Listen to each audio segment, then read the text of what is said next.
Sytonnia, we're ready. By the way, this script is when I first started making the Hills. All right, don't you move. SytonniaLIVE here. We're getting ready for it, you guys. The press, media night, The Hills, the movie. It's in town. They came on over from California. They're going to be shooting in Atlanta for a little bit. I found the director, Stephen Stix Josey. Hello. Hello. You're so crazy. How you doing? I'm good. I'm doing very well. So let's talk a little bit. Everyone's saying that, I mean, you've done a lot of films, but everyone's saying that this is going to be the one, that this is that script. Like, there's so many twists, so many turns, just so much to watch out for. Are you excited, and do you think that this will be your breakout film, as everyone is suspecting?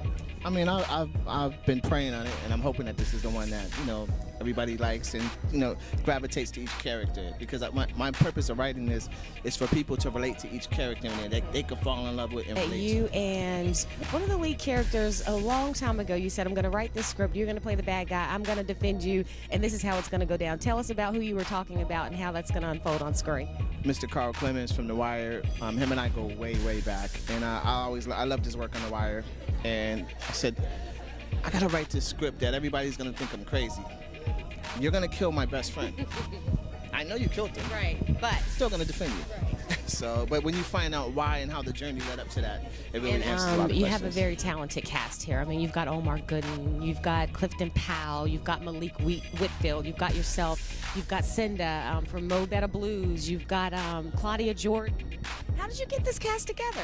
Well, great thing is I've known these people for many years, like I've known yourself, and it's just a matter of when people see you do things for real. Like, I've done many movies. I wrote this movie 4 years ago, but once they actually seen me bring the other movies to life, they said, okay, he's serious. And with you being serious, I mean, we know it's not a Hollywood budget. You're doing it yourself, though. But let's work out the business. Let's handle the business. Let's do it. All right, well, he's in town, you guys. Stephen Stix Josey, director, writer, actor, you name it. He's up under that umbrella, and he's right here in the ATL. Going to be shooting The Hills, and you guys are going to be here for how long? Through the middle of April. Don't y'all move. On SytonniaLIVE, on location, man. We are here getting ready for the production of The Hills. Made their way from California. They are in the ATL. Omar Gooden, hello. Yes, hello, how are you? I'm doing very well. So, you liking the ATL so far? I'm loving A. I always have a blast. Getting ready for The when I come Hills. down Tell here me and about do your character. Tony Harris.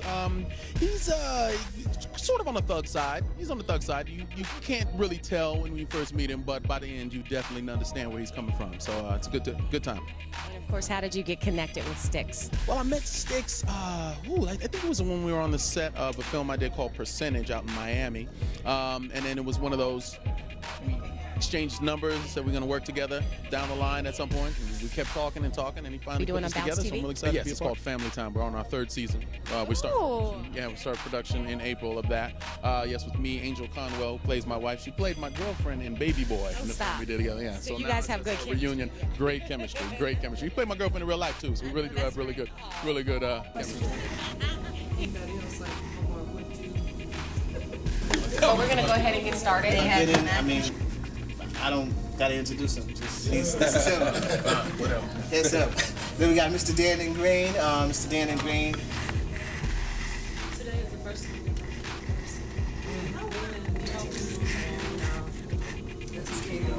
So her and I talked about, doing movies together back in what, 09, 08. I was married and I got a divorce. And I came to live with her here in Atlanta. So when I was here, we got to see everything out with Autumndale, all the time. And we talked about, we're going to do movies out. Nobody doesn't know, I'm a music producer originally. Started out with Mobb Deep 20 years ago, and the rest is history for music. But Coco and I were talking about doing movies, and I left and came back, and she had Coco Studios, so I told her, get ready to do The Hills, can we come to Atlanta? So I'm going to get her for Well, I'm really excited to be working on the project. As Stix mentioned, we've been talking about doing movie projects together probably a little over 5 or 6 years, and we reconnected maybe a year and a half ago, and where we lost contact, he kind of kept on his journey of writing his scripts, bringing his projects to fruition. I kept moving forward with getting my studio off the ground, getting some of my own projects going. So us coming back together is just like, it's meant to happen because we talked about it for so long, and now we're actually doing it, and I'm glad to be working with everybody. I'm just really excited about it. Bill, tell us a little bit more about it. I mean, this is a whole new phenomenon in itself. I mean, black female, own your own studio. I mean, tell us a little bit about your journey. It was, it's something that I always knew that I wanted to do. And probably 4 years ago, I really got serious about trying to find a building, trying to get a location, trying to come up with the capital, like trying to make it happen. What ended up happening for me was I had a really big client contact me out of Texas. And I'm not gonna lie to nobody in the room, I didn't have a studio yet. I told them I had a place, right? I've been in negotiations with someone about getting my studio space. I was in a smaller space, like not even the size of this room.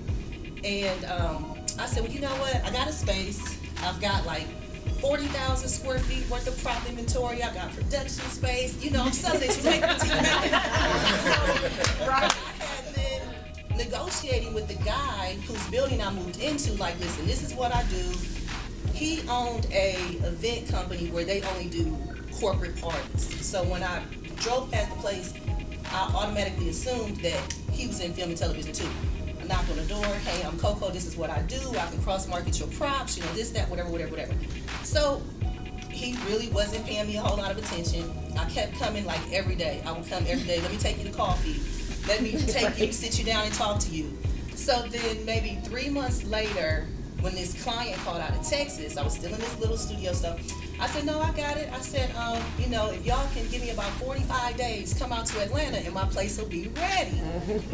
So now I had to backtrack to the man and said, you know what, listen, take it till you make it. So I backtracked and I said, yo, you know how I was talking to you about, this is what I was gonna do. Well, bam, here go $45,000. Let me build my studio space out inside of your space, right? So he said, you got somebody to cut you a check with debris and everything in this building, sight unseen, like you was able to sell it? I said, I sold it, and we got 45 days to get the space together. So,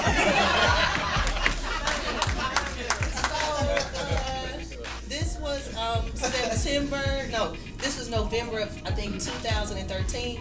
So the first project I ever did there was this project called First Impression. Your Lamont Rucker, it had Lisa Arundel Anderson, I think, and Elise Neal and Tommy Ford and Carl Payne and like all these major people. So, you know, I brought them into the space. The space was ready. They shot probably 60% of the space in the studio. All of the prop inventory that we had in-house, I was able to supply all of their needs. We got a custom wood shop inside too, so then like anything that needed to be built or custom made, we could make. And from there, all of my business thus far has come like from that one movie shooting there.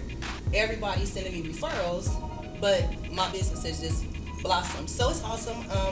We're right behind 17th and Howell Mill, behind Atlantic Station. The studio itself is about 6,000 square feet, about 45,000 square feet of inventory in a wood shop. And we're gonna shoot a whole lot of the movie. Right there. I know that's right. All right. SytonniaLIVE, we are here on location in the ATL getting ready for the production of The Hills. They came all the way from LA, they made their way to Atlanta, and of course one of the stars was Claudia Jordan from Real Housewives at the ATL. I loved you as a Price is Right girl, but I have to say that. You know what? that was my first regular job on television, and you like don't realize how many people are watching you. And let me tell you something, I got the best letters from prison when I was on The Price is Right. The best fan mail, like they write great letters, and the beautiful artistry is unmatched. They take their time, right? The shading with the pencil, the shade work, good stuff. Claudia, you're true. It was fun though, that was a really fun job. And you know what is so true though, they really do that. They do. And you did look like you were having fun on The Price is Right, and of course you're having fun on The Real Housewives of Atlanta. How's it going? It has been an amazing experience, and I will say, being in Atlanta, like they show you love. They recognize everybody from television, like that you can't get away with anything. Oh, yeah. I'm like, I came from New York and LA, where you can see Tom Cruise walking down the street, but yeah, I'm not gonna go sweat him. But here, they show you love, and it's like it feels good. And but then again, you gotta like always be together. Yes. Which I'm not. Me neither. I haven't. Chill, yeah. I'll be leaving the house looking tragic sometimes because I'm just like trying to go across the street to Publix and get some cat food. That's it. And then they'd be like, "Oh, that bitch." I'm like, "Damn it, I have no eyebrows on." Right. But You are hilarious. Atlanta's been fun though, and I mean the show's huge, and this episode coming up this weekend, the girls, we all go to therapy because there's definitely a divide. Yes. And, you know, we really try, some of us really try harder than others to make it work.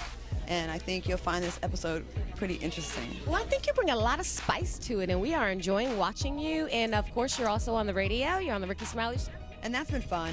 You know, whenever I stepped in after Ebony Steele was off the show, and she's amazing. So it's like I'll never be able to fill her shoes. She's someone I respect, I look up to in the business. And nor are you trying to. No, You're just being Claudia. no, I'm working, and I know a lot of people were upset when I first started because they thought I took something from her. But listen, Ebony Steele will always work. She's amazing. Yeah. She's someone that like I said, I look up to, and she's really, really good at what she does. So she'll always have a place and somewhere to call home when it comes to work. So, you know, it's always hard when you're the new girl. And I'm the new girl in two situations. So it's like, no one likes change at first. So that's been an adjustment. Well, you are adjusting, and we're loving it. And after a while, everyone will calm down. You know, they will after a bit. Well, we hope so anyway. It takes a little while. I mean, at first it was like, I hate you, die. Hope your plane crashes. I'm like, the news and nuts. That's it. I mean, I just try to work. And get my cat food. Right, I just want my cat food. That's it. But it's been cool. Like, I mean, I've been speaking about like the power of positive thinking and like kind of changing your perspective. And when things weren't going right for me, it's because I kept saying, I was sending out those, oh, I'm never gonna do this, oh, I'm not gonna get that job. And I was kind of speaking it to existence. When I changed that, like all the things that have been coming, the blessings, it's nothing I'm even trying to get. It's just been being delivered. Blessings. And it's like, I keep trying to, like, if I could just get through to one person, that, you know, let them know you just got to control your thoughts and your words, because It's very powerful. it so is. Yeah. I would have never thought I'd be on the radio, on Housewives of Atlanta, relocate. Yeah. You couldn't have told me this a year ago. And so I'm really grateful. Y'all make sure y'all watch The Real Housewives of ATL. Check her out on Ricky Smiley Morning Show. And also The Hills. She's got a little saucy character. Oh my God, I do did have a love scene, like a little strong arm love going on there. Ooh, scandalous. And I just want people to check me out on Watch What Happens Live this Sunday. I don't know when it's Okay. gonna play, but I'll be on Watch What Happens Live this Sunday. And I'm also going to New York to do the Dr. Oz show. If you guys watch The Housewives, you know I got some jacked up feet. So they're going to attempt to come up with a remedy for these corns. And thank you, shout out to Eddie Murphy for making Boomerang. Okay? And so it was Eddie Murphy that made guys, but she got to have nice toes. Yeah. And there, yeah. The pressure. And it was born. So you want us to be in designer nice shoes and have nice toes? And it did not don't go together. It's not possible. It is not possible, guys. So I'm just saying. So yeah. You know what? I love her honesty because you Those are jacked up. They are. Well, we're going to be watching to see what happens and if they can fix them. And fix it, Jesus. as they say. Jesus. All right, y'all don't move. The one and only Claudia Jordan. I'm Sytonnia. We are Tell live. you a story about you and I. Oh, yes. You know. We just go way back. And we were working on a documentary together. All the way back there, and then like he said, with his music, and then I was in radio, so the two kind of go hand in hand. You know how you meet people, and then we're gonna do this, we're gonna do this. So we've always talked about it, and he's just brilliant. He's just like a little genius, and he does everything. Yeah. So I'm like really excited just to see how far this project will go. And I've been telling him already. I think everyone has. It should be a TV spinoff coming out, you know, following, because it really could be. So just keep pushing, and it's a pleasure. And thank you for thinking of me. You always said it. A lot of people make a lot of promises and never hold them, but this guy, yeah, he's a man of his word. So you gotta love it. Oh yeah, and I'm Sytonnia, by the way. Like it's great. You don't notice you can identify with these things. So, and that's the most important part. It's something you can relate to, and something that's tangible. It's identifiable. So yeah. So what's your research? Second, who helps him rehab and everything, who stays in his corner as he rehabs to, starts back to work, becomes to become his police officer, become a detective. So I don't want to give him too much of it, so I want you all to watch it, but it's a good journey. This guy is a very spiritual journey, physical journey, and you'll see him go from his passion to going to left for dead, to building himself back up, to continue to pursue what his father had started. Then you'll find out a big twist about his father.